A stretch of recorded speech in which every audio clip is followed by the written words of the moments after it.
we present Saturday Night Theatre. I can't remember who it was who said a story should have a beginning, a middle, and an end, but not necessarily in that order. He could have been outlining the story I'm about to tell you, though. Oh, my name is Barney Hendrickson, by the way. You've probably never heard of me, which is fair enough, because I've probably never heard of you either. Jean-Luc Godard, that's who said it. About stories having beginnings, middles, and ends. I should have remembered straight off. After all, I'm a director like Godard. No, let me rephrase that. Like him, I'm a film director. A film director like him, I'm not.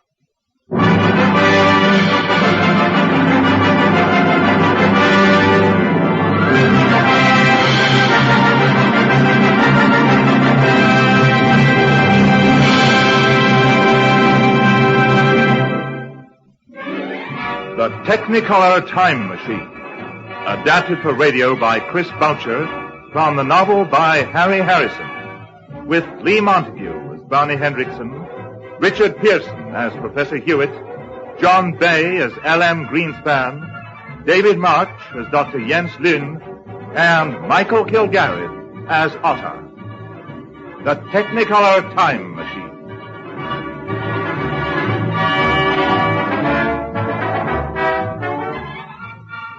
I work in Hollywood. I know. You thought Hollywood was dead, right? Well, it isn't. It's just very, very sick. But what else is new? In fact, I work for Climactic Studios, which means I work for L.M. Greenspan, since L.M. is Climactic.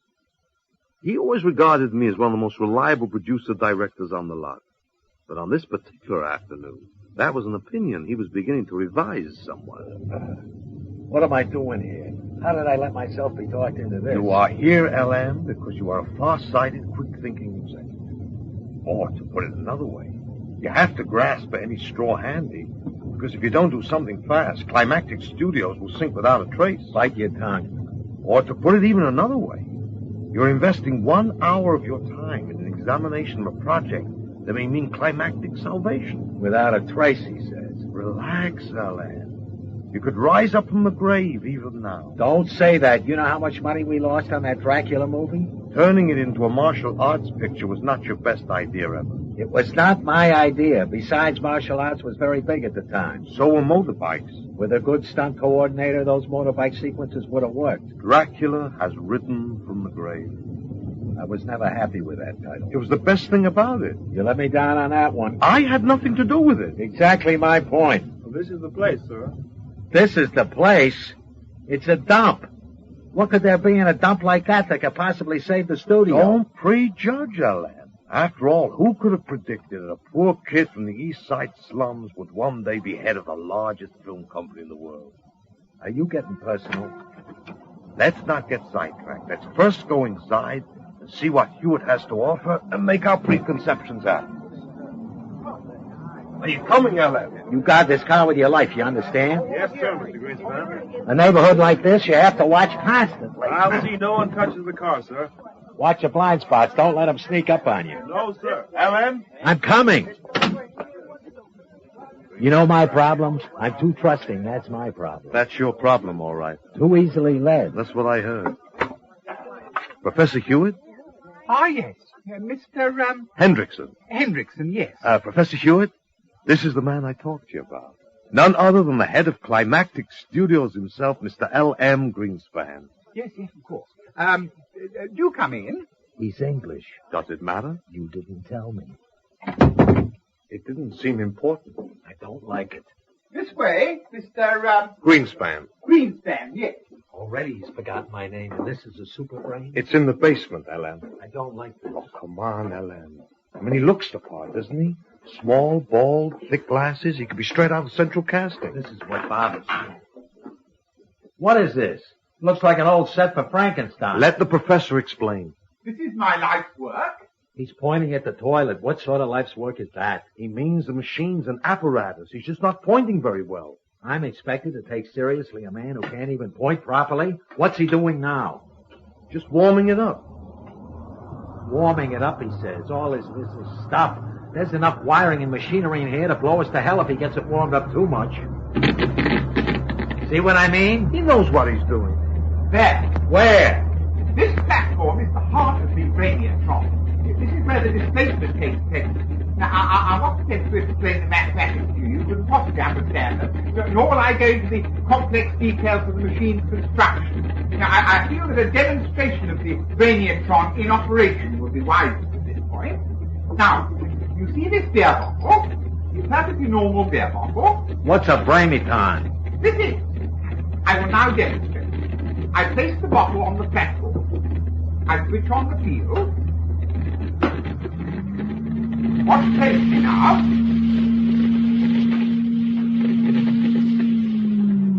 Do you see it? Do you see the displacement? The what? The bottle flickered, LM. You saw the bottle flicker? Dramatic, wasn't it? and here it is on the printout. Look. That bottle travelled back 7 microseconds in time and then returned to the present. Now, in spite of what my enemies say, the machine's a success. My brainiatron, from Brainier, the serbo-creation for time in honor of my maternal grandmother, who's from Mali, Loshinya, is a workable time machine. A nut. The guy is a nut. Hear him out, LM. The professor has some ideas. It's only because he's been turned down by all the foundations in his request for funds that he will even consider working with us. All he needs is some finance to jazz his machine up. There's one born every minute. Let's go. Just listen to him. Let him show you the one where he sends the beer bottle into the future. This is too impressive to ignore. There's a temporal barrier in any motion towards the future. No, the displacement towards the future requires infinitely more energy than displacement into the past. However, the effect is still operating. You see? So long. And P.S. Barney, you're fired. Looking back, I suppose that was the turning point. The real beginning, maybe. I don't know what did it exactly. God knows I've been fired often enough, so it wasn't that. I was just angry, I guess, angry at myself, the dying company that employed me, the blindness of man, futility of man, the fact that I was overdrawn at the bank. Anyway, I raced after LM and snatched the Havana cigar out of his mouth. Hey, they cost $5 a piece. We'll have a real demonstration, something you can appreciate. Give it back here. You'll have it back, but he's going to do some time traveling first. Now get that damn beer bottle out of the way. Now watch this, Ellen. Which of these gadgets is the power control fuse? Well, this rheostat controls the input, but why? Look here, you can't raise the temporal displacement level without burning out the equipment.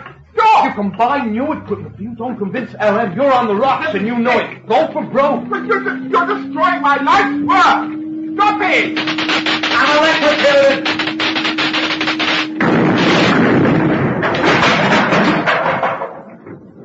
Look at the platform.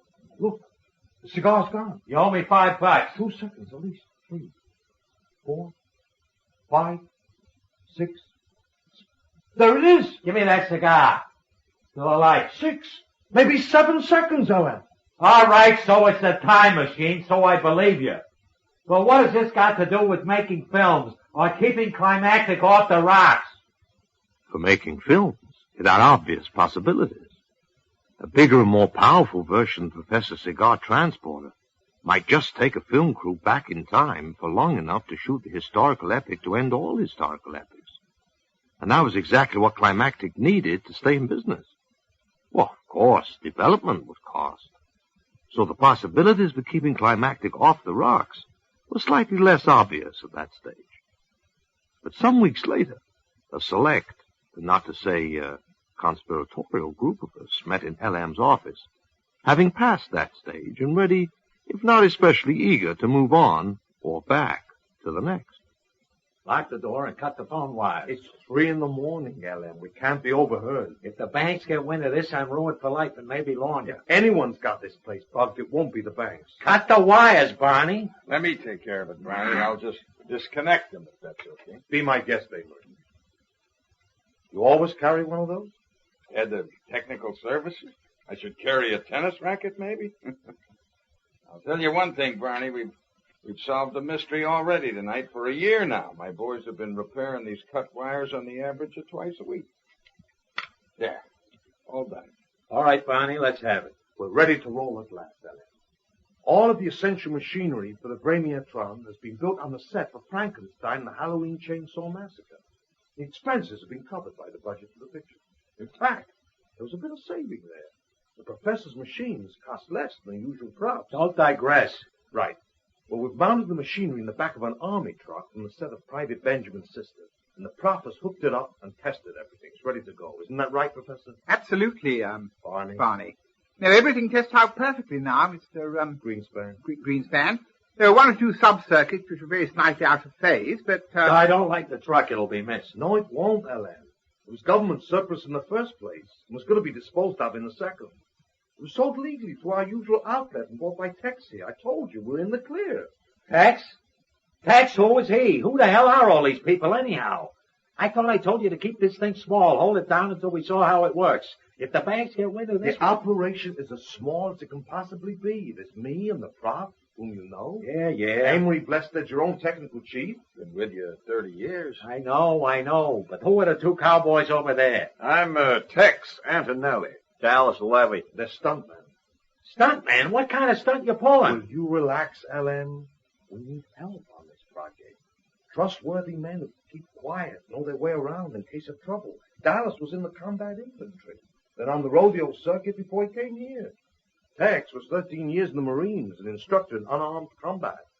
What about you? Doppelganger From UCLA, philologist. He specializes in North European languages or something like that. We do the story we're planning. He's going to do our translating for us. This is a wonderful opportunity. I have taken my sabbatical. I would even accompany you without the generous horarium and the technical advisor. We know so little of spoken old law. All right. The team I accept. Now, what's the plan? Fill me in on the details. We've got to make a trial run. See if the prof's gadget really does work. I promise you. Don't promise. Promises I got already. Results I need. If it does work, we set up a team, work out a script, then go out and shoot it on location. And what a location. I mean, think of it. All of history is open to us on wide screen. We can film it all, record it. And save this studio from bankruptcy. No salary for extras, no sets to be built, no trouble with the unions. Hold it right there. Not your union, Dallas, of course, not your union. All the crew from here will be employed at scale and above with bonuses. I was just thinking of the savings at the other end. Go now, Barney. Go while I'm still enthusiastic. And don't come back until you've got good news for me. The truck was in an empty warehouse on the far side of the studios, which were, of course, silent and deserted at this time of night. I left a studio guard outside the warehouse, however, just to be sure. Tight as a drum, sir, and no disturbances at all. Fine. After you, gentlemen. Okay. Thank you. Listen, we'll probably be here the rest of the night, okay? Sir? It's classified work, so see that no one gets near this area. No, I've already told the captain. He's passed the word to the boys. Good man. Be seeing you. I hope. The batteries and accumulators are fully charged. Does that mean we're ready? You may board the lorry, gentlemen. Lorry? Britt, the truck. What exactly is due to happen here? That's exactly what we're here to find out, Tex. The experiment can begin any time now. Shall we get aboard? I'm getting into the cab. I'll feel more comfortable there. I used to drive a 6-by like this. Everyone else in the back, yes?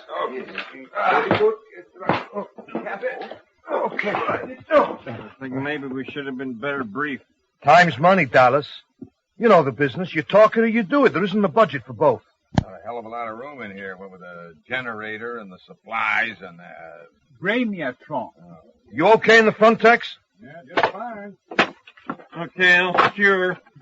Perhaps for the first trial, we might take a look in on the year 1500. No way. No, you set 1,000 AD on your dials just as we decided and pull the switch. I don't want to ship the equipment and full crew to Scotland or wherever and then find we can't get far enough back in time. The power expenditure will be less. The risk... Don't cop out now, Professor. We want to get as far back as possible so that no one will be able to recognize the machinery as machinery, cause us any trouble. Besides, the decision has been made to a Viking picture, not a remake of The Hunchback of Notre Dame. That would be in the 16th century. I would date the setting in medieval Paris rather earlier. Look, if we're gonna go, let's stop jawing and go. It spoils the troops. You horse around and waste time before going into combat. You're quite right, of course, Mr. 1,000 Anno Domini it is. And here we go. What's wrong?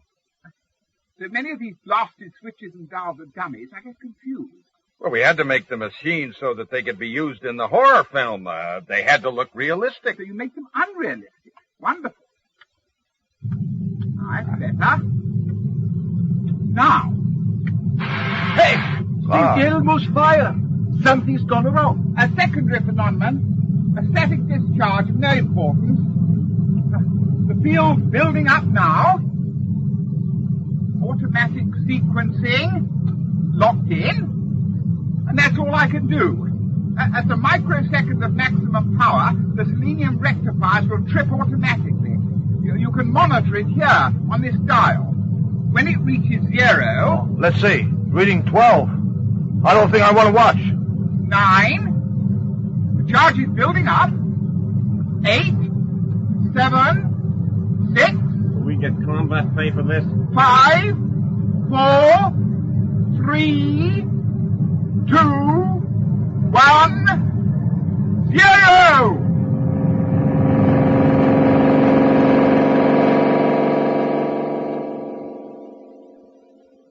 Eureka! Hey, what the hell is that? Look. Over the tailboard, outside the truck. Look. I can. It hurts to look. Yeah, but what is it? Nothing is what it is. Absolutely nothing. Yes, definitely. Definitely displacing towards the past. An easy measured rate. Now some adjustments for physical displacement as well. Wouldn't do to end up in interstellar space or in the middle of the Pacific. Dear me, no. Now, I suggest you hold securely to something, gentlemen. I've made as good an approximation as possible to the local ground level, but I'm afraid to be too precise. I don't want to emerge underground. So there may be a drop of a few inches. Are you ready? Hit it, Professor. God! Well, I'll be damned. Oh. Gee. That is beautiful. This is no part of California, I know. Well, this is the old world, not the new. What? To be precise, the Orkney Islands. What? Where there were many settlements of the Northmen in the 11th century. It's the year 1003. It undoubtedly surprises you that the Baymatron is capable of physical as well as temporal displacement. But this is Nothing surprised me since Hoover was elected. Now, let's get the operation moving. Dallas, roll up the front of the top so we can see where we're going. Okay. You absolutely certain about where we are, Professor? Absolutely, Barney. Barney, yes. Well, why didn't you say you were going to move us through space as well as time? There was some small risk. Now he tells us. Exactly. But it was only a small additional risk. And it's a large additional saving. Star up, Tex. Right. Congratulations, Professor. All right, Tex, let's see what's further along the beach, round that little headland. Carefully, please. Remember the equipment. Hey, Barney, you want this? What, a revolver? No, you keep it, Dallas. I'd probably shoot my foot off if I played around with one of those. Give the other one to Tex. Hold on to the rifle yourself. Yeah, but aren't we going to be armed just in case for our own protection? I can handle a rifle. Not professionally. We work to union rules round here, Amory. We're rounding the headland now. I think we found some signs of life. Alt for startled. Look at that. So beautiful. That I should be seeing this with my own eyes. What, you mean the sod hut and the dirty rowboat? There's smoke coming from that hut. So where is everybody? The truck has frightened them. They have taken refuge in the house. Kill the engine, Tex. Right. Maybe we should have brought some beads or something to trade with the natives. I fear that these are not the kind of natives that you are thinking of. Ah, you see? You see what I mean? Hey, that's a real Viking. Horns on the helmet and everything. Big mother, isn't it? That's a mean-looking axe he's swinging, too. You can see, he is obviously afraid, but the Viking hero cannot reveal his fear before the thralls and housecarls who will be watching from concealment in the building.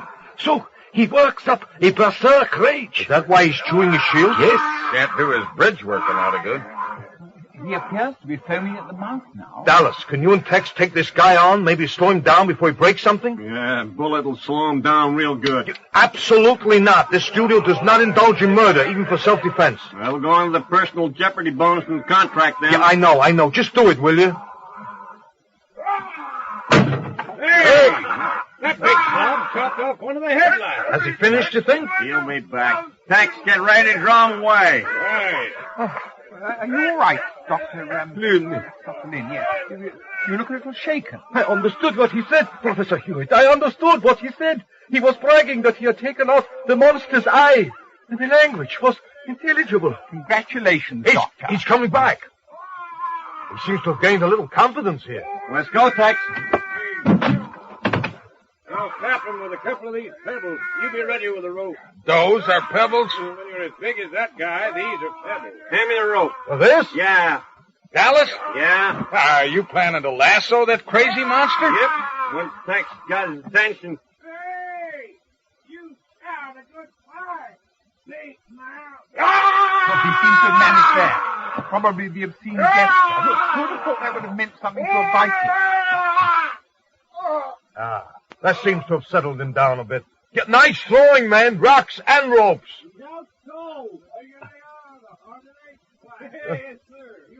I have to talk to him. It is a rare opportunity. Yeah, but Emma, make sure he's well tied. I hope it doesn't take too long to bring him round. I really think we should be going back soon. The shift compensator relays are not as robust as I would wish. Are you saying that Ramiatron's about to break down on us? No, I'm saying we should avoid unnecessary strain by leaving soon. Hey, those guys coming out of the house, are they going to attack us? Yes! We must leave instantly. We can't risk the equipment being damaged. What about this? Throw the prehistoric lumberjack in the back here. Let's get going. Well, let's go. Hold on, Jimmy. Right, give me full throttle. Hit the horn and the lights, Tex. I said no guns, Dallas. Over their heads is all. Okay. Yeah! That puts a fear of God in him. Where to? Professor, We must get as close as possible to the point where we arrive. you heard the man, Tex. On our way. It goes through space as well as time. Why couldn't we leave from where we were? Well, I must have objective points to calibrate the controls. It's only the first trip, remember? Hey! Sunday driver. Hey, watch it, Tex. We don't want an Sunday driver? I knew it. 30 years with L.M. Greenspan has finally softened my brain. Goddamn cheap liquor. About the only one of us that wasn't seriously fazed by what we saw in that moment was the good professor. He was fascinated. But he finally got around to explaining in words of one syllable. What we had seen was a truck we were now riding in as it would be at a later date. Seemed reasonable. What didn't seem reasonable was what I'd seen in the back of that truck. It was me. As I caught the eye of that other me, he gave me the dirtiest grin I've ever seen. Thumbed his nose at me. It was worrying. At the very least, it was worrying. About that time, the Viking woke up, bit me in the leg. He was still frothing at the mouth. It occurred to me that I probably got rabies now on top of everything else. When we trooped into L.M.'s office, we were beat. Must have looked it. L.M., still half convinced the whole thing was an elaborate scam, was instantly suspicious. So what went wrong? What happened? You walk out of the office 10 minutes ago, and now 10 minutes later you walk in. Minutes to you, L.M., but hours for us. The machine's okay. That's right. It works even better than we'd hoped. Oh, The way is open to take a company back in time and film an accurate, full-length, widescreen, realistic, low-budget, high-quality historical. The next problem's a simple one. A story. Right as always, L.M. And it so happens we have a story. A true-to-life story. And what is more, a patriotic story. If I was to ask you who discovered America, what would you say? Christopher Columbus, 1492. That's what most people think, but it was the Vikings that did the job first. Columbus was a Viking? I thought he was Jewish. 500 years before Columbus was born, Viking ships had sailed from Greenland and discovered what they called Vinland, which has since been proven to be part of North America. The first expedition was led by Eric the Red. Eric the Red? You want to get us blacklisted with a commie picture? It's just the name, LM, and anyway, there isn't a blacklist anymore. A popular idea will always come back. And that's when we'll run and run. After Eric found the place, it was colonized. Vikings came, lived there, built houses, farmed, and this was all organized by the legendary hero Thorfinn Karlsefni. These names! He's got to go, too. I can already hear the big romance scene. Kiss me, my dearest Torp and Karlsefni, she whispers. Out. You're losing your touch, Barney. You can't rewrite history, LM. What else have we ever done? This is no time to go soft on me, Barney Hendrickson. You who were at one time my best producer and director before the lousy moron box ruined us all. Get a grip on yourself. The motion pictures are not primarily an educational medium. We are selling entertainment, and if it doesn't entertain, it don't sell. Now I see it this way. We got this Viking. You call him Benny or Carlo or some other good Viking name. And you do a saga of his adventures, like one day fighting and winning. Of course he's restless. He's that kind. He goes off and finds America, then comes back and says, I have found America. So they make him the king. Then there is this girl with long blonde wig hair who keeps waving to him every time he sails away and promises to return. Only now he is older, with a little gray above the ears and some scars. He has suffered.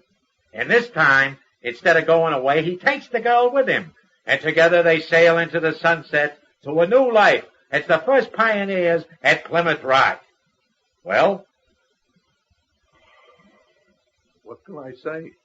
Great as always, LM. You haven't lost your touch. But it is not that way. It is in the records.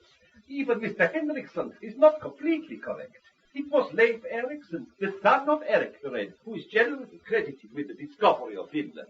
There are two versions of the chronicle, one in the Hobbes book and the other in the Flatting Earth book. Enough already. Even the history books can't agree, Barney. So with some little bringing together here and there and some touching up, we got a story. Who are you thinking up for the lead? If we can get him, Rough Hawk would be perfect for the Viking, and someone really stacked for the girl. Slidey Toe. She's available in between pictures, and for 2 weeks, her crumb of an agent has been in and out of here with deals. So I know she's broken, we can get her cheap. Next, you'll need a writer. And for that, use Charlie Chang. We have him on contract. He's a specialist. On Bible stories, maybe not historicals. And frankly, I didn't think much of Down from the Cross or that other thing, Walking the Red Sea Waters. Rolling by censorship, that's all. I okayed the scripts myself, and they were great. Did you hear that? Yes, the Viking. He was still aching for a fight, so we slugged him again and chained him to the shower in the executive's head. What's this? One of the locals. He attacked the truck. We brought him along so that Dr. Lin could talk to him. Well, get him in here. Tex, Dallas. He's just the man we need. You gotta have a local who knows his way around when you're shooting on location. After a few minutes of yelling and chain rattling and a couple of solid thuds, Tex and Dallas came back with a slightly glassy-eyed Viking. It was the first real chance I'd had to get a clear look at him. He was as impressive as hell, and we were all impressed. All except LM, of course. To LM, this was just another yokel to be dazzled. Welcome to Hollywood. Sit down, give him a drink, Barney, and make yourself comfortable. What'd you say your name was? Doesn't speak English, LM. I can't say I approve of that, Barney. I don't like working through interpreters. Too slow, not reliable. All right, Lynn, do your stuff. Ask him his name. Let me... What? Here, Marvin. What's the trouble? I thought you talked his lingo. Can't he understand You you? must be patient, sir. Old Norse has been a dead language for almost 1,000 years. We know of it only through the written. All right, already. Lectures I don't need. Make him comfortable, oil him up with a few drinks, and let's get rolling here. Sit. Here. Try some of LM's best bandit. He thinks you're trying to poison Oh, him. that's easily taken care of. Yeah, watch me. I needed that. You want to try some now? Oh, easy. Easy. Owen Hochgedelik. At $20 a bottle plus tax, he should like it. Ask him again about the name. What? Heter Norris? Ottar. Now we're getting someplace. We're also getting on at 4 o'clock in the morning, and I want to get things settled. Ask this Otar about the rate of exchange. What kind of money do they have, Len? Well, they barter mostly, but mention is made of the silver mark. How many marks to the dollar? And tell them not to give any fancy bank figures. I want the pre-market price. We've been had this way before, and I'll buy the marks at Tangier if I Come here. It's the bourbon. He wants the bourbon. One side, gents. That's it, folks. What's this, murder in my own office? Just a little lead-weighted sap. He'll come around all right. Good as new. Crazy man I got enough of in the organization, so take this one back where he come from, and find one that speaks English. I don't want any translators next time. None of them speak English, LM. Then teach one, but no more crazy. Back in my own office, a lot of sleepless hours, or was it centuries later, the problems were really beginning to pile up. Yeah, Betty. Dallas Levy on 2. Sounds steam. I'll take it. Yeah. Oh, yeah, Dallas. Sorry, I was going to get back to you. What were you saying? Yeah. Treble times of 2 hours ago, yeah. I'll okay the vouchers. And just keep the malodorous bastard locked up and quiet until we decide what to do with him. Yeah, and tell Dr. Lynn to get up here as soon as he's finished talking to him. This picture's going to be a bitch to cost. Hey, Professor. I'm sorry, what you say? Yeah, any results from all those calculations? I mean, can we send anything bigger than that truck back in time? Patience. You must learn patience. There are many factors that enter into the equation, other than the accepted Yeah, four Betty? dimensions of physical measurement. Send him in. We must consider 3 additional criteria at least. Professor. That's taking it... What? Just the answer. That's all I need. Well, Doctor, out with the bad news.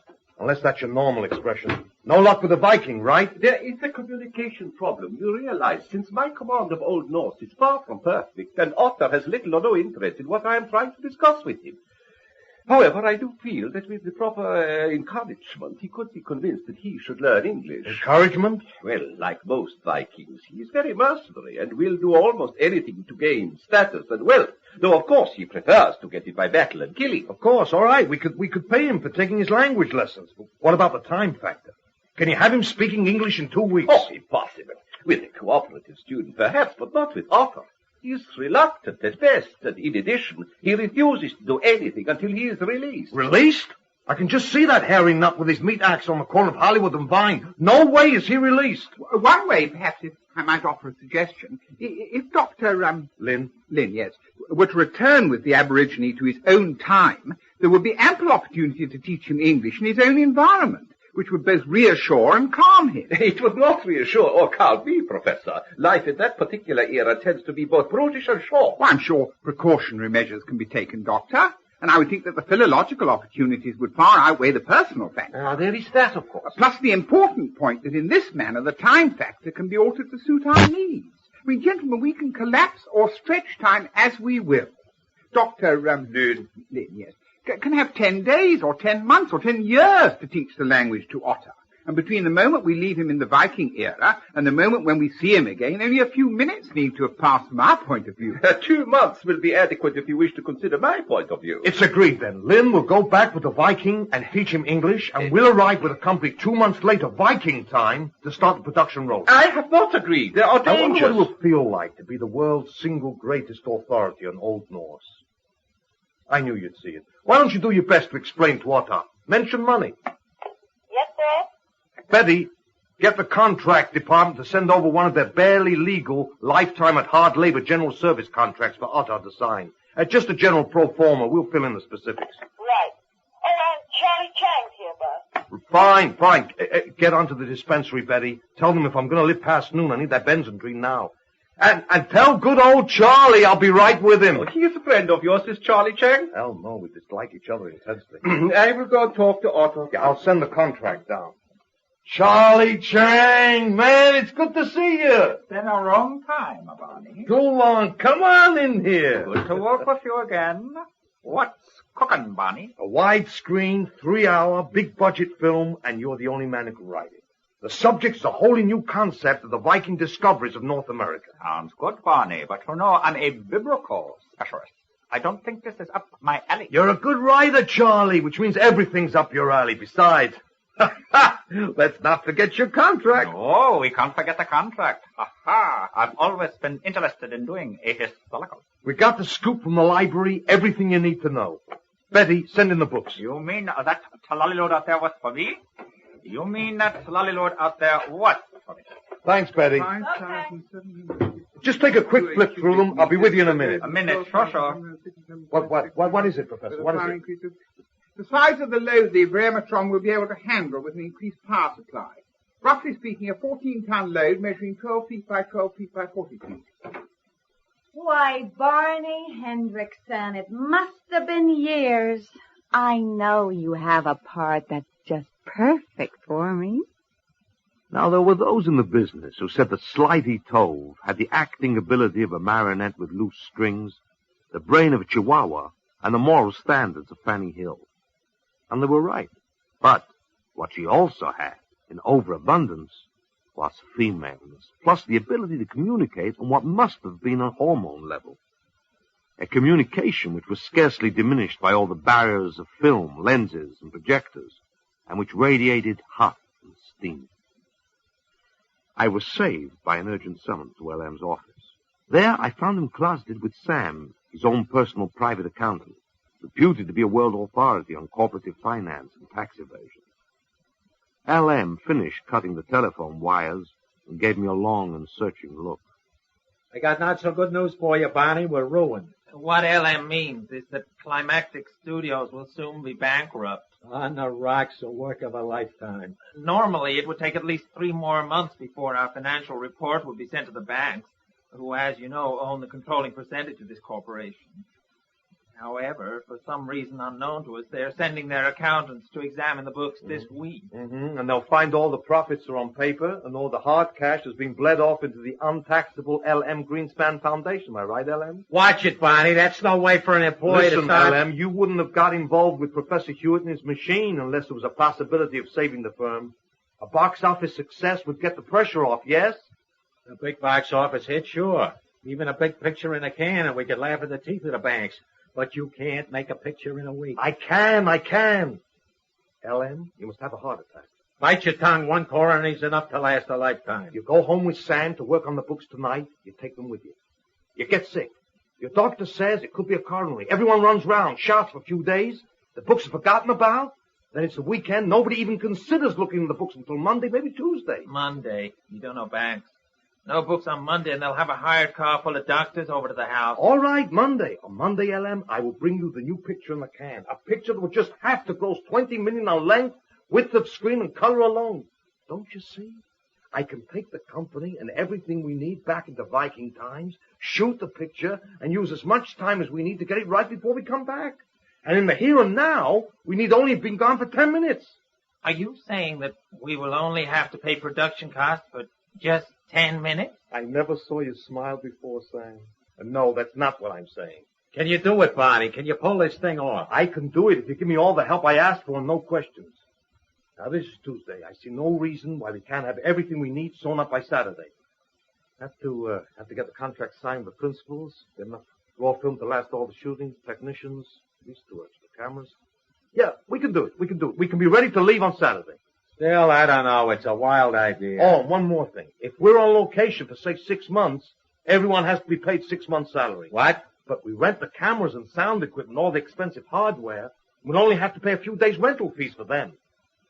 Barney, you got yourself a deal. We made one more reconnaissance trip to the Vikings' home.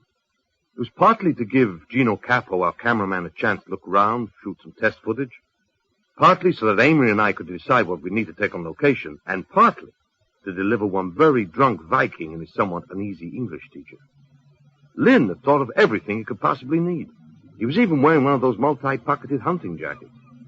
Why the Jungle Gym outfit? A simple matter of survival and creature comfort. I have DDT for the body lice that are sure to abound, Halosode tablets for the drinking water, and a quantity of tinned food. You get much traffic around here? Just us, Gino. Just us. Why thumb your nose at yourself, Barney? I don't know, Amory. I just felt like it. Maybe I'm having a nervous breakdown. What do you think? What do you think, Otto? I think he's the only one that's having any fun around here. The deal with Ottar called for 1 bottle of good bourbon, he'd already developed an educated palate, for every day of study. 2 months came to 5 cases, and these we delivered along with the rest of Lynn's equipment.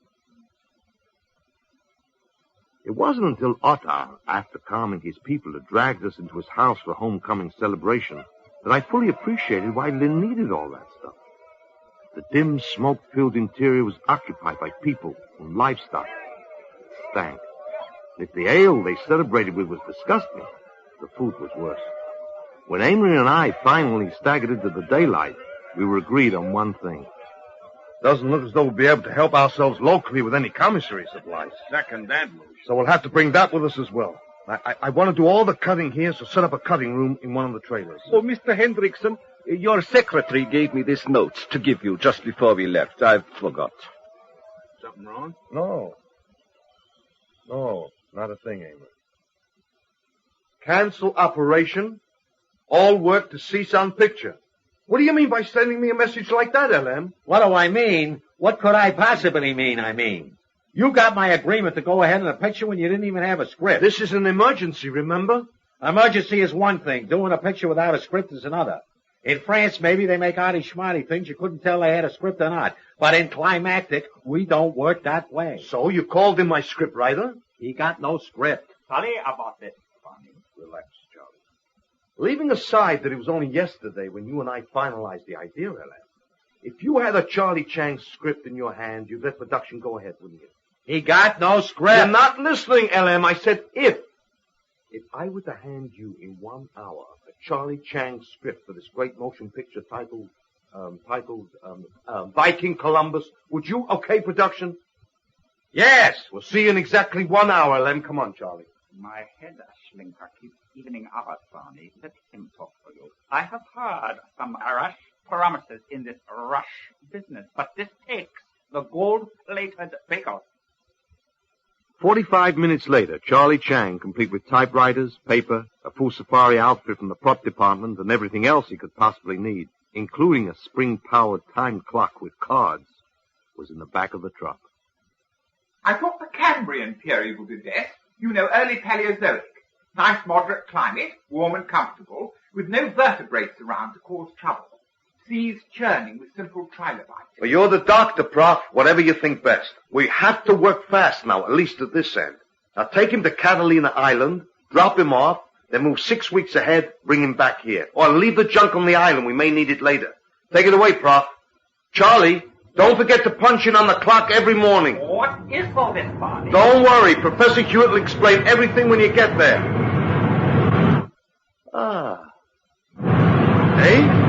What's wrong? Nothing's wrong. I have just timed our return with the utmost of exact precision. It was only then that I realized that all the supplies had gone from the truck, and Charlie looked as though he'd been living outdoors for 6 weeks. As of course he had. How did it go? It's not quite finished. It's those things in the water. Those teeth, eyes. How much longer do you need? 2 weeks. But Barney, the teeth, the eyes. Take it away, Prof. 2 weeks. This time the truck barely flickered, and they were back with a script for Viking Columbus. A script in an hour. This is going to revolutionize the business. Don't be cheap, Barney. Give him the highest hourly rate you can imagine, then double it twice. I want to do the right thing and see that Charlie Chang gets the greatest rate per hour ever paid to man. Paid for 1 hour of his time. Come on, LM. I just explained that. Maybe only an hour of your time went by, but Charlie worked more than 2 months on that script. He can't prove it. He can prove it. He punched the time clock every day, and I have the time cards right here. He can sue. Yes, I'd say so. Yeah? Yeah. Rough Hawk's on his way up. Perhaps I should explain about Rough Hawk. Rough looked good both on and off camera because basically looking good was really the only thing in life he cared about. He did not like women. Not that he was gay or anything. He didn't like men either. Or sheep. Or raincoats. Or whips.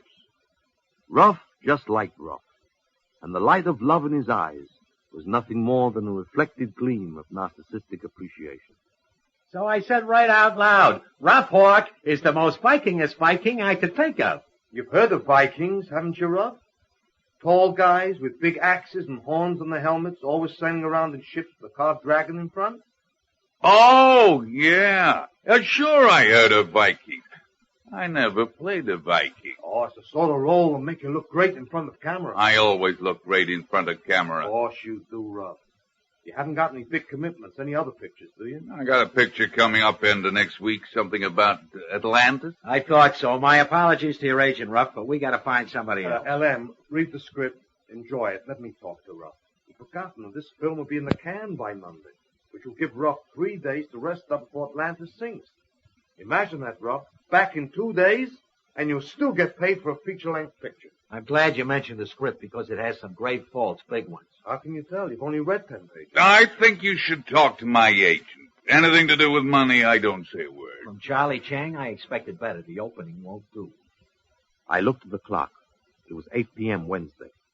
I had to get hold of this slab of muscle's agent, and fight the script through a rewrite and shoot Charlie back to Catalina to do the job, and find actors for the supporting roles, and get every single item lined up we might need for a couple of months shooting back to the 11th century, and get the entire thing done, finished and in the can by Monday morning. Plenty of time. Nothing to it. So why was I sweating? By Saturday morning, a column of trucks lined up in the concrete roadway leading to Sound Stage B was ample evidence in the interim I had not sweated alone. Inside the building, Professor Hewitt's new improved Bremiotron was now attached to a platform that was large enough to take even the biggest of the trucks and trailers that waited outside. The carpenters were finishing up, and the professor was doing his best to explain to me why we couldn't beat the return trip problem. He drew me a diagram on a piece of pine board.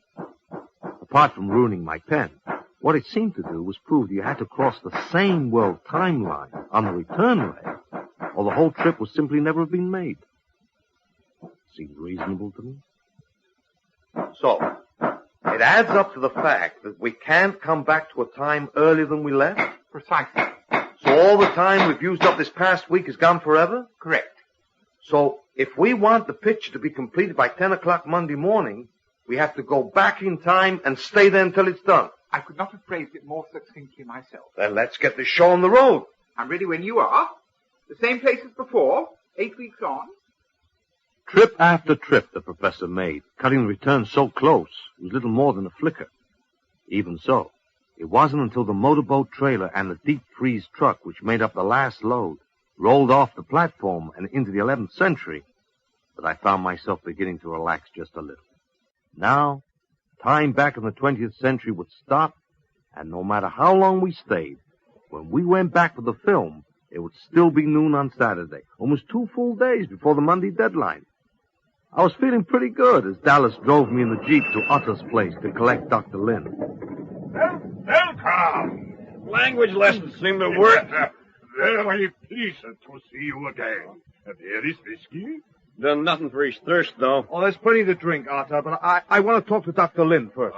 He is there coming. Jens, come here. That ain't him. Look at the beard and the hair. And the filth. Hold it, Doc. Come on. Put the pail down before someone gets hurt. Where have you been? It has been more than a year. Not 2 months? I guess the prof must have made a mistake with the instruments. A mistake? A mistake? For more than a year. I have been stranded here with these louse-ridden barbarians taking care of their filthy animals. 5 minutes after you were gone, Otter hit me on the side of the head, took all my clothes and supplies, and all the whiskey. Why work for whiskey when it's your turn to take it? He was repellently drunk for almost a month, and when he recovered, he remembered about the English lessons. He made me teach him every day so he could get some whiskey if you ever return. Sir, speak pretty good, that's right. Where whiskey? At that moment, thoughts of lawsuits danced darkly in my mind. But when I pointed out to Dr. Lynn he'd been on full salary all the time, that he still was, and that back home only a few days of his year's paid sabbatical had passed, he agreed to call it quits and stamped off to our camp for a shower and delousing. Meantime, I put Otter back on the payroll. Whiskey? Work. If you're on a whiskey salary, you're going to earn it. This picture starts rolling tomorrow, and I want some information from you first. Sure. Come in house. Not in your life. I remember what happened to the last guy who did that. And so the joy of filmmaking got underway. God damn it, Slidey, I've explained this twice already this morning. I thought I was supposed to hate him. That was yesterday. We're shooting out of sequence, remember? Look, I'll explain the scene to you once more. If I might have a small amount of your attention too, Mr. Hawk. Look, here comes a ship. Hey, isn't that what they call A Viking longship. Tomorrow, goddammit! Lynn, where are you? Didn't you and Arthur arrange with his friend, this Finbaggy character, to bring his ship tomorrow? They haven't any news since the time. Oh, great. Oh, that's just great. What about it, Gino? Is there a shot here? I mean, anything you can get? Yeah, looks good. Really nice telephoto stuff. Well, get it then. Maybe we can salvage something from this. Okay. Fail.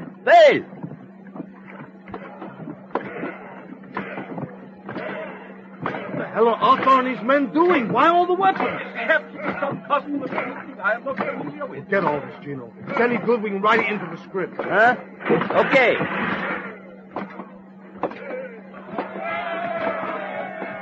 What are they doing? Santa Maria. They're killing each other. What? What's that? Did I see? Yeah. Guy's head chopped clear off his shoulders. This is great stuff. Great shot. I don't think that this means obvious defense. I think this is secret ship that has arrived. Radio. Give me the radio. Hex, Dallas, this is Barney. Get here. We've got problems. Boy, did we have problems. Breaking away from the carnage on the shore, one of the attackers spotted us up on the hill and came charging after us, yelling like a banshee and swinging his blood-covered axe. Gino filmed him all the way, and it was only Tex's arrival in the Jeep that kept us from joining the body count that was rapidly mounting down on the beach. Eventually, and with further intervention by Tex and the Jeep, the invaders were beaten, though not before their leader and Atta had fought it out to a particularly bloody and apparently much appreciated death. Did you see how I hit the leg? It came crash! A leg next to off. Yeah, very well played. I saw it all. My congratulations. Who was he? What were they doing here? He was called Dorothy. Whiskey, Tex? Whiskey, Not your favorite brand, but it'll do. Yeah, that's a great backhand you got with that axe. I wish I could sink a whole bottle like that. This Torphy, what was the trouble with it? Torphy, the son of Albrand, the son of Volkov, the son of Orlug, came to Sweeney. Torphy killed the men of Krop, 12 of them together. He also made the killing of the Holzmen, and he was at Hellesvetar with Ilgi the Black and Stulli the Goody when 18 cave-living people were killed there. They also burned in his own house Ardun, the son of Smidkel, at Bergen. Sounds like a mean dude. I still don't see the problem. Smidkel married Tor Odda, my sister. Oh, of course. How could I have forgotten that? So this Torphy has been in trouble with your brother-in-law, and this means trouble with you. It all ends up when he tries a bit of manslaughter here. What a way to live. Well, what about his men? Not his men, just with him. Now, he with me. We go south to raid. We go in my new longship. You gotta hand it to these guys. They keep it simple. Do they ever? Bernie! Hey, Dallas, you missed a hell of a fight. Yeah, looks like. I've been trying to get you on the radio. Problem? Rough Hawk staggering out to throw up. A couple of times I felt like it myself. He fell over a sheep, one of them dirty gray ones, looked like rocks. He broke his leg. 3 days into shooting, and my leading man had a compound fracture of the tibia that would take at least 4 months to heal. Now, of course, Professor Hewitt could always take him in a personal physician back to Paleozoic Catalina without losing us any time. But there was one small problem. I'm through with this picture. When I'm through with the crazy people out there. I saw what happened on the beach. I don't want any more part of it. Now, Ruff... No, Barney, don't try and talk me around. Oh, I got an out with this leg, so I'm washed up with this picture. And even if I didn't have the leg, we'd be through. You can't make me act. I knew right then that Ruff wasn't going to change his mind. Few ideas ever penetrated the muscle and bone to the tiny brain, but the few that got in stuck hard. It'd have to be taken back home. So there went the picture. I went down to the empty beach. Sun was setting. I cursed loud and long. What's that mean? It means don't creep up on me like that. Get out of here, you hairy-faced slob. By my house, you look bad. Half a drink. Oh, thanks. I came here for my daily pay. 1 bottle. Then Dallas say that from his own silver, he buy Otter 1 bottle because of fight today. It's a big day. It's a big day, all right. Hey, pass the bottle. The last day, because this film's over, gone, finished, kaput. You know what that means? No. I've been in the movie business since God was a boy, and right now, today, I'm out of it. Because without this masterpiece, Climactic's gonna fold. And where they go down the tubes, I go with them. And do you know why? Half a drink. Sure. If I leave Climactic, I'm washed up because there are a lot better producers and directors around to get any jobs I may want. Hey, you're a wise man, Arthur. I'm gonna tell you something I never told anyone before. Because I'm getting drunk on your daily wage, and you probably understand 1 word in 10 of what I'm saying. I am mediocre. Do you have any idea what a terrible admission that is to make? No. You see, if you're lousy, you soon know it. You get booted out, go to work in a filling station. If you're a genius, you know it. You got it made. But if you're mediocre, you're never quite sure of it. You blame it on the breaks. You keep doing just 1 more picture until you've done 73 pieces of cinematic craft. You're not going to be a number 74. The funny part is, the number 74 could have been a good picture. What is this picture? Work of art. Entertainment. Like your, what do you call them? Sagas. I sing a song from a saga. I sing good. Strike, strike, sword, king of my heart, where the worm is living, faces with anger. My sons will bring vengeance. Death has no fear. The voice of the Valkyrs brings new guests to the ale hall of Odin. Death comes. The table holds a banquet. Life is done now. Laughing I die. That was Ragnar's song when King Ella murdered him and Ella died. I wish I could have slain him. I tell you, he was something to behold as he stood by that ancient sea and shook his fist in the last red light of the sunset. The saga was real to him. Life and art were one. The song was the battle became the song. And if I hadn't been half-potted, the idea would still never have occurred to me. Oh, come on in, Amory. Hang your things on the back of the door to drip.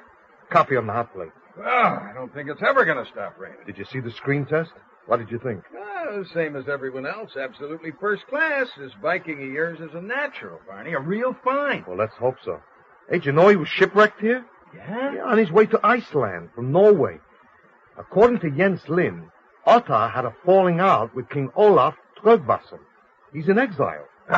Who needs kings when you can be a movie star? Yeah. How's the set coming? Oh, it's all done. Ottar's house is ready to shoot interior. And Ottar should be bathed and waved and costumed by now. So, let's go make movies. All right now, Slidey. This is called a shut bed, yes?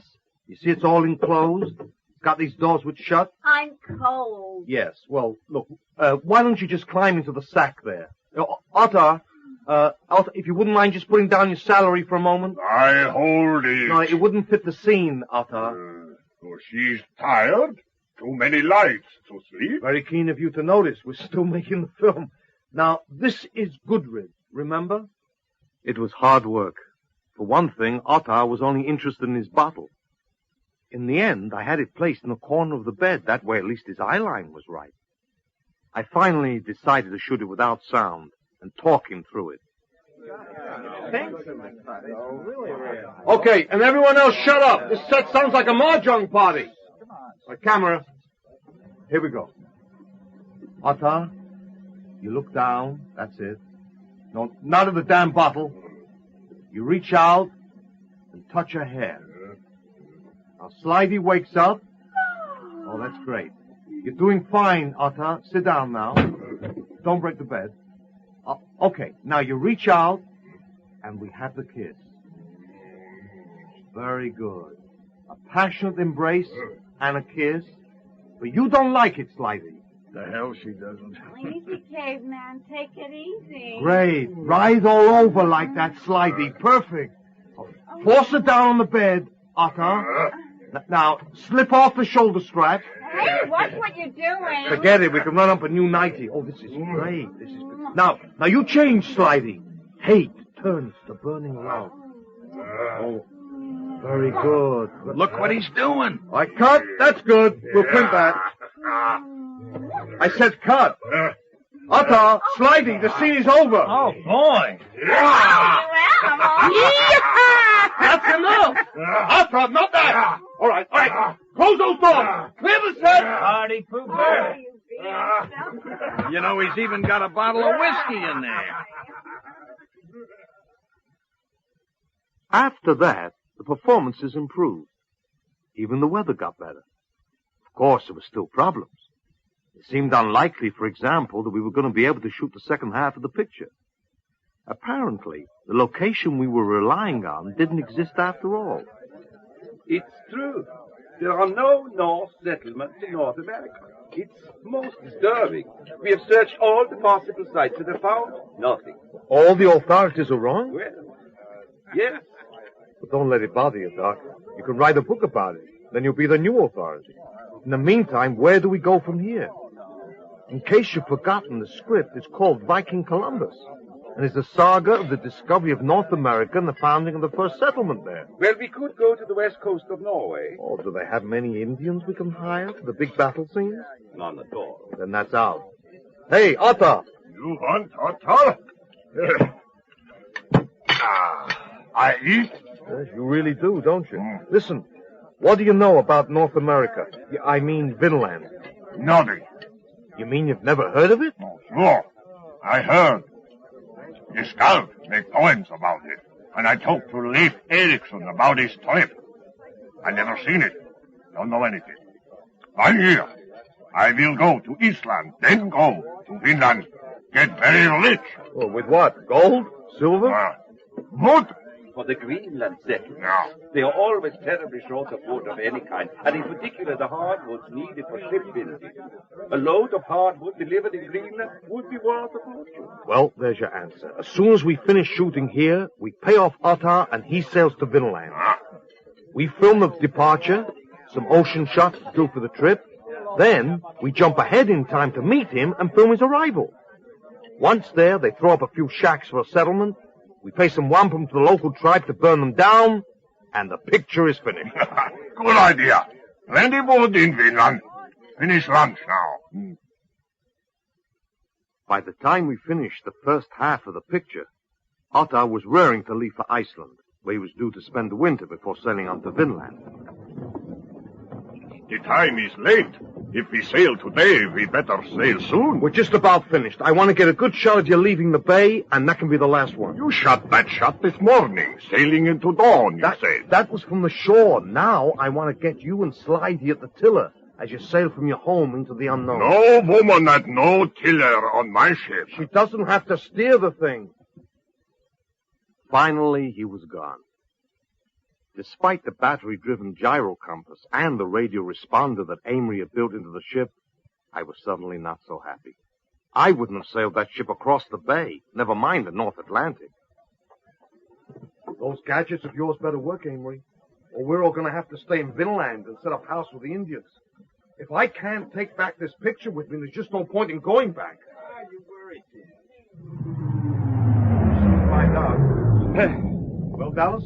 Prof had to make 3 jumps to find him. It seems that, Otter.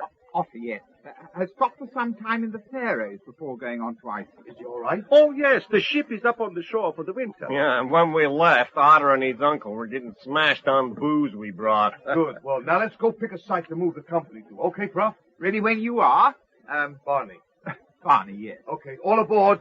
Right, now take us ahead in time to next spring, the year 1005, and land us at a good spot in Newfoundland. One of the sites you and Lynn searched when you were looking for the Viking settlements. I know just the place. Good. An ideal location. Stand by.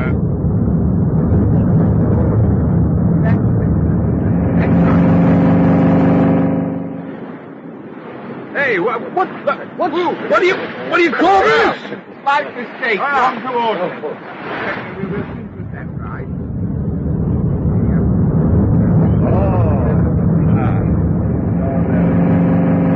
Hey! Oh, now this is more like it. Where are we, Jens? It's one of the first sites we checked. This is Epave Bay. Really, an arm of Sacred Bay on the northernmost tip of Newfoundland. That's the Strait of Belle Isle out there. Right, well, we'll leave the area down by the mouth of the stream there for Otter, and we'll set up our camp over there to the right, at the top of the meadow. Yes. All right, crew. Let's settle in Vinland. As it turned out, we didn't time our arrival particularly well. We had quite a wait for Otter. It was worth it, though. Gino shot some wonderful footage from up on the hill as Otter drove the ship at full speed toward the mouth of the stream. As soon as it scraped bottom, crew and passengers left the shore and laid into the food we had waiting for them. This good? Do you think this will do for your camp, Otter? Good grass. Good water. Plenty of wood on the shore for burning. Plenty of trees with hard wood over there for cutting. Fish, hunt. It's a good place. There's good reading. There's everybody. Taking a day off back on Old Catalina. Want to see good reading. Slithy.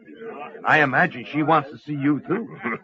Been a long time. Yeah, you're a man of simple pleasures, Otter. At least finish your ham first and remember this is a historical moment. You have just arrived in the new world. You nuts, Barney? Same old world. Just a place, name of Finland. Looks like good trees here. Shooting went well after that. It would have gone perfectly if it hadn't been for the Indian problem. We need Indians in this picture. Where are they? You must have seen some signs of them. Well, we did discover some camps on the shore, but they were deserted. The Cape Dorset Indians are a migratory people, following the seal herds and the schools of cod. I feel that at this time of year they may have moved further north. Not all of them. Oh, you did see some? Nope. Doc's right. But you can hear the lawnmower engine on that boat 5 miles away. So? I could feel them. They were watching us. Now, they're out there, somewhere close, so help me they are. And he was right, because later that day, 9 sealskin boats, each containing 2 or 3 men, came out from behind the island and paddled soundlessly towards the shore. Oxhill! Sail! Hold it, Otter. No weapons and no fighting. We want to keep this friendly if we can. Those are potential extras out there. I don't want them frightened off. Gino, you getting them? In the bag. If you clear the 20th century types off the set, I shoot the whole arrival, the landing, the work. Okay. Now, everyone not in costume, move. Off camera. Lynn, get into Viking rig quick so you can get down there and translate. Talk to them, but stay behind Otter so it looks like he's doing all the work. But not a single word of their language is known. You'll pick it up. You're a translator, so translate. We need something to trade. It took a while to persuade the Indians to come ashore. What finally swung it was Slithy wading into the surf with a Viking pot containing a gallon of vanilla ice cream from the commissary. Come on, guys, it's delicious. Yum, yum. Steamy lick, yum, yum. Come on, guys, that's it. Watch the hand buster. It's just ice cream on offer. My boyfriend's watching, and he has a short fuse on his temper and a long handle on his axe. You want some? That's it, come on. It turned out that the Cape Dorset Indians had the same sweet tooth and the same hormones as everyone else.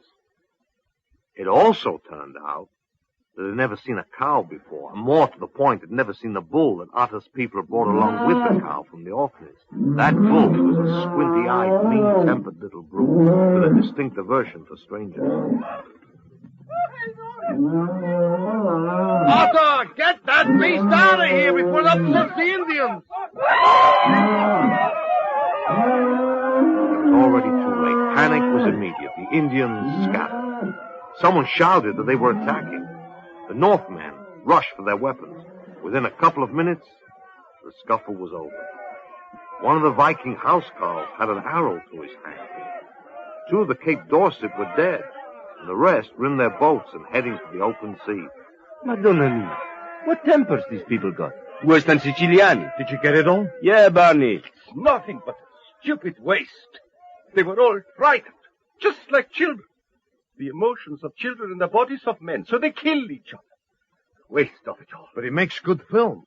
And we're not here to interfere with local customs. You disrupt these people's lives completely for your cinematic drivel, then you ignore the consequences of your actions. Hey, take it easy, Let Jens. me tell you what I found out just by chance. Go ahead, I'm listening. The compass repeater on the ship. Otter and his men call it usus notra. That is their way of saying compass repeater.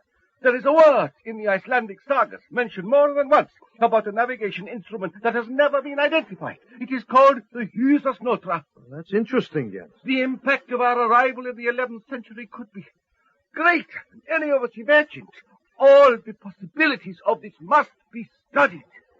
Eventually, filming reached a point where we were ready to move the company on to the following spring, leaving Otter and his people in the meantime to build log cabins and a log palisade round their camp.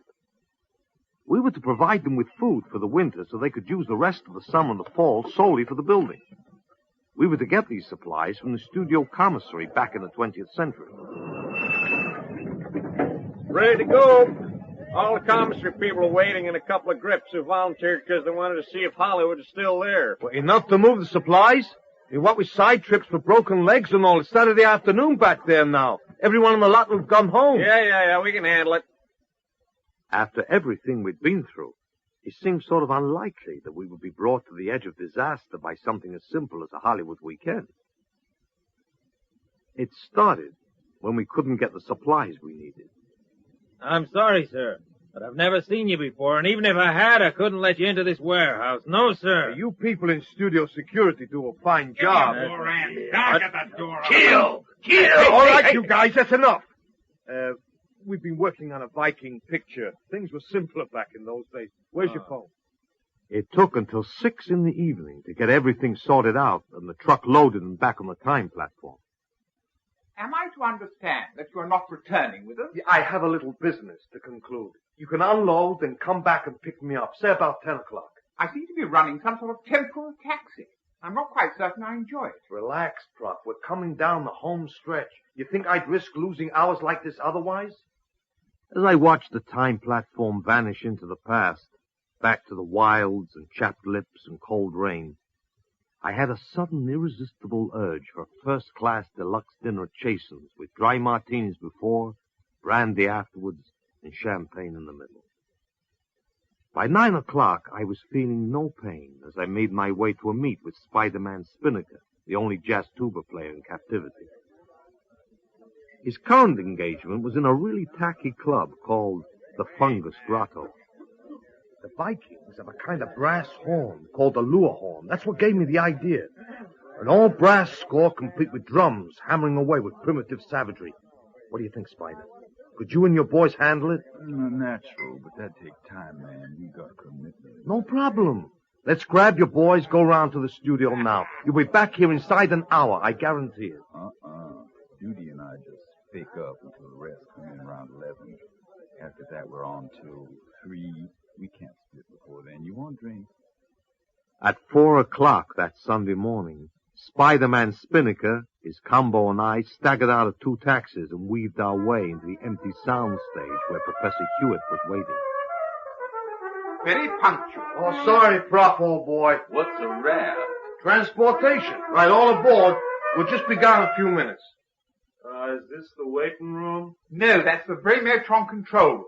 Hey, Stay out of there, you drug-crazed oaf. Those instruments are delicate. Mind that trumpet!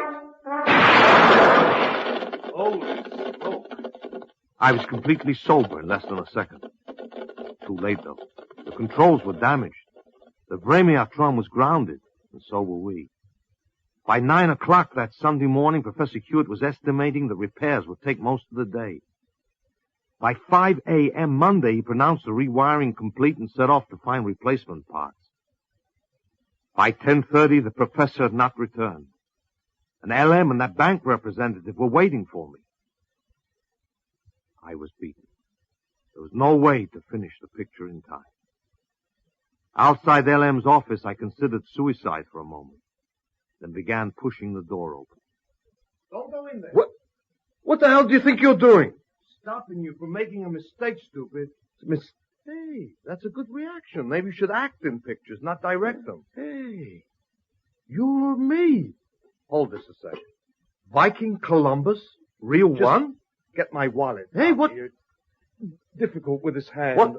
What happened to my hand? Your hand. I mean, why all the bandages and blood? Give this piece of paper to the prof and stop horsing around and finish the picture, will you?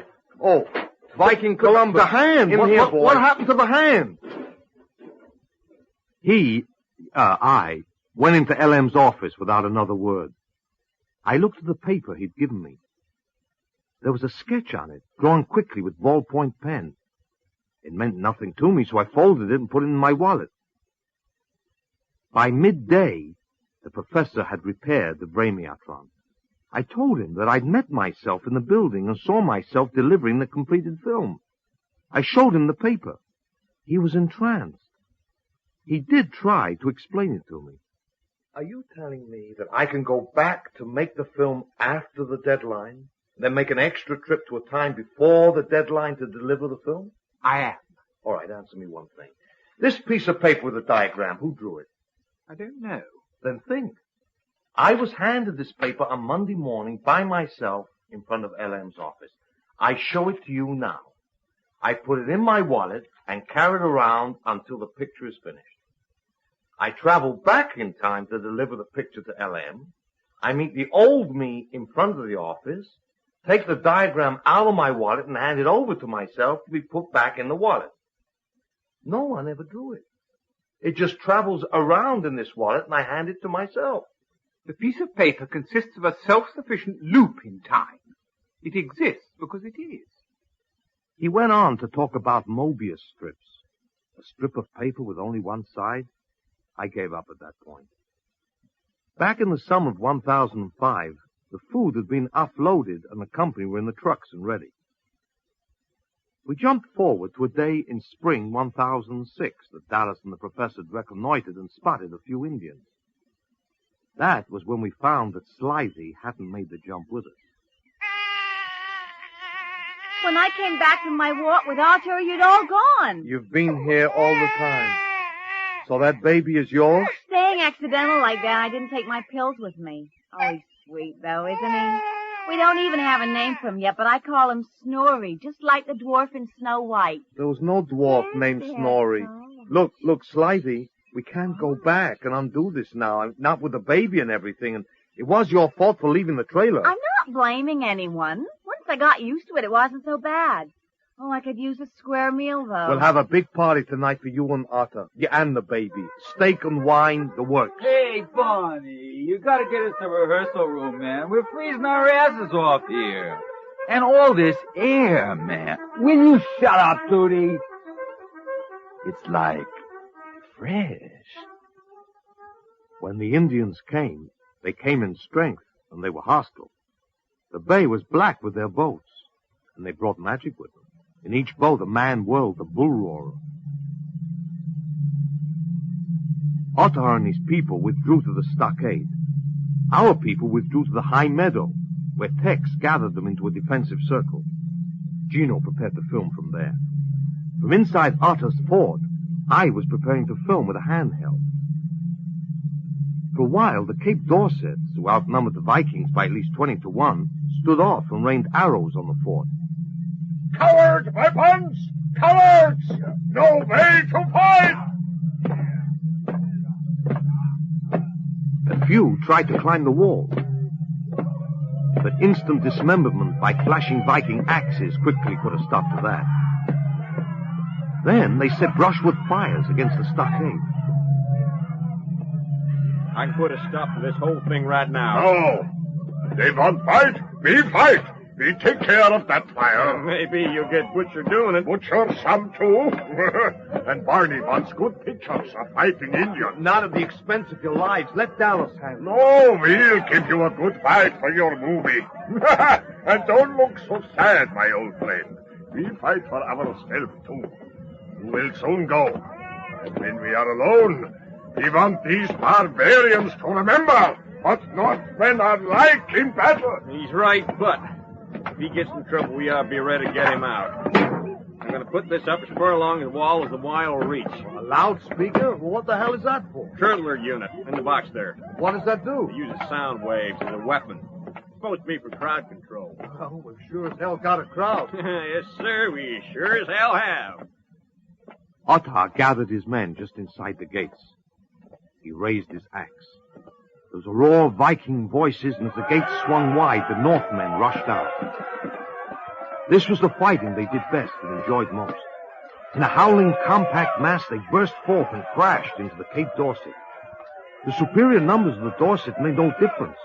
There was nothing they could do to fight these northern butchers whose short swords and axes chopped and hewed through weapons and flesh alike. The Dorset fled before the unstoppable advance of the blood-drenched killers, and as they did, a gap opened up between the two groups. Suddenly, the advantage was with the Dorset and their bows and spears. The Vikings couldn't get close enough to fight. The Dorset began to surround them and pick them off.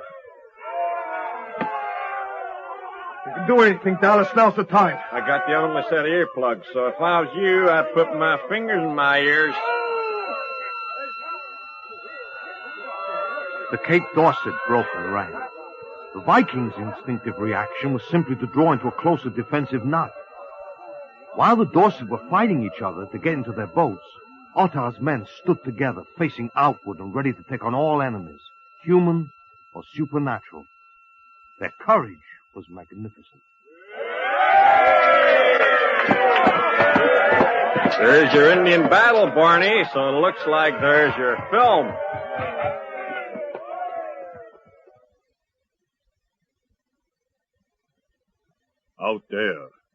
Out there, somewhere over the sea, is our home. Do you still miss it, Goodread? For a long time I did, but not anymore. We have fought and died for this land, and it is ours now. Vinland, this new world, that is our home now. Cut. Good. Print that. I guess that just about winds it up. The party that night was a big one. Everyone was feeling good. Even Spider-Man and his boys had finally recovered from the poisonous effect of fresh air. We came here to look for settlers because in the early 1960s, Helga Ingstad excavated the remains of 9 buildings, and carbon dating of the fragments placed them around 1000 AD. You'll see what that means, don't you, Von?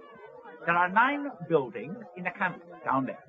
So there's a Norse settlement here in the 11th century because traces of it were found in the 20th century. We came here to leave traces, to be found, to lead us here, to leave traces. Enough. I've had this circle in time thing before. The next thing you'll be telling me is all the old sagas are really true, and that we're responsible. Or that Ottar here is really Thorfinn Karlsefni, the guy who started the first settlement in Vinland. Sure, that's me. Thorfinn Karlsefni, son of Thor Thorshead, son of Thorhild Rjupa. Your name is Ottar. Sure. Ottar is name people call me. Short name. Real name, Thorfinn Karlsefni, son of Thor Thorshead. I researched the Karlsefni saga for the script. According to the saga, he was supposed to have come by way of Iceland and marry a girl by the name of Gudrid. Slidey's name in the film. Gudrid was supposed to have had a baby in Vinland, and they named him Snorri. Snorri, one of the 7 dwarfs from Snow White. If this is true, then the only reason the Vikings settled in Vinland is because we decided to make a motion picture showing how the Vikings settled in Vinland. It's as good a reason as any other, don't you think? I didn't hurry the editing and dubbing of Viking Columbus. Hell, there was no need to. By the time we'd finished, most of the camp had packed up and gone long ago. No pun intended. I was making final preparations to follow when I got a small splinter in my hand. I got the nurse to wrap a good big bandage round the tiny wound and pour mercurochrome all over it. I'll show the sadistic son of a bitch. What? Who? Me, that's who. I treated me like that. Now I'm going to get even with myself. I wouldn't tell me what was wrong. I made me suffer. Well, we'll see. You heard? Just crazy is all. Listen, take it easy. Watch out for Indians. Not afraid of them. We cut plenty hardwood, get a fortune in Island. You bring Gudrid back? In a couple of minutes, your time. But what happens then is up to her. So long, Otto. Farhail, Barney. You make another movie. Pay with whiskey? I may just do that. And so the professor took me back, or rather forward, to our own time, and then back just far enough to deliver the film on schedule. Sure enough, I arrived in LM's office, leaving myself outside, asking what had happened to my hand. I'm very sorry to be late, gentlemen. Well, I'm sure Mr. Greenspan has explained everything. We were out of the country. I've just arrived with a print of the film he's been telling you about. A multi-million-dollar asset, gentlemen, that will usher in a new era of cinematic art and profit for this studio. Yeah, I told you so. It's okay. It was Jens Lind who put the postscript to the whole thing. He'd re-examined the original sagas in the Old Norse, in which he was now so fluent. Do they say what finally happened to Otto? Well, there are different versions of his later life, but all agree on his prosperity and long and happy life. Good. He deserves it. You're no slight he went back to it. The good read of the sagas, of course. I read an item in the paper about it. Yeah, something about retiring from films to be with the only man I love and the sweetest baby in the world on his ranch, which, while the plumbing isn't very good, is very nice and friendly with plenty of fresh air. Poor Slidey. I wonder if she has any idea where or when that ranch is. It doesn't really matter, does it? Listen, Jens, I have to go. One thing before you go. In the sagas, a name keeps cropping up. A man who seems to have had an influencing factor on the Vinland settlements. His name is Barney Hendrickson. You know who that is, don't you? Barney Hendrickson, listen to me. We have to plan now to follow up the smash success of Viking Columbus with an even more smashing success. Just before you came in, Barney, Charlie Chang commented that religious pictures are swinging up in the charts again. I wouldn't doubt it. LM? No. While we got exclusive use of the professor's machine all tied up. LM, think. The absolute, infinitive, religious picture of all time. A theme that positively cannot miss. But that's another story.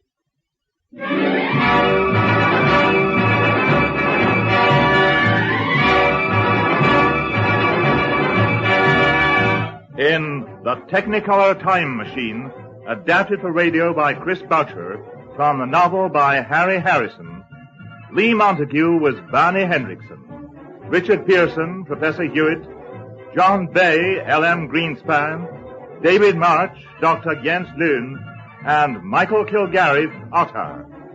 Slithy Toe was played by Karen Archer, Rough Hawk by Alexander John, Charlie Chang by Barry Denon, Tex by William Roberts, Dallas by Crawford Logan, Amory by Don Fellows, Gino by Sean Barrett, Duty by Andrew Seacombe, Betty by Patience Tomlinson, and Sam by John Livesey.